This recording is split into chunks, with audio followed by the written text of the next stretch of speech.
Assalamu alaykum mehriban tamaşaçılar. Biz häzir erkek adam üçin zerur bolan saç bezerci delle kanal maslahat vermekçi.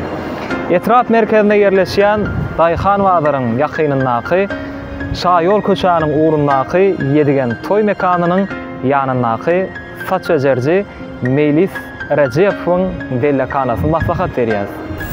İnsan adamın gözelligine gör koşan ilkinçileriň hatarynda saç bolup durýar. Häzir men saçym öskün ýagdaýynda men içe girip saçymy aldyrmakçy sizem tomaşa edin.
Ene mehriban tamaşaçylar, görüşüňiz ýaly men saçymy bezertdim.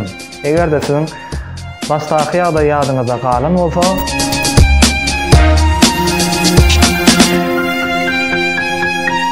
onda bu maslahaty siz öz içiňizde kabul edip alarsyňyz diýip pikir edýär.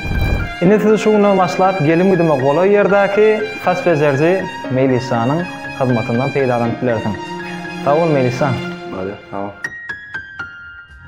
Indi mehriban tamaşaçylar, sizem öz işleriňizi halkymyza, muşdaklaryňyza ýaymak isteseňiz, onda biz bilen, ýagny destan video bilen habarlaşyp bilersiňiz.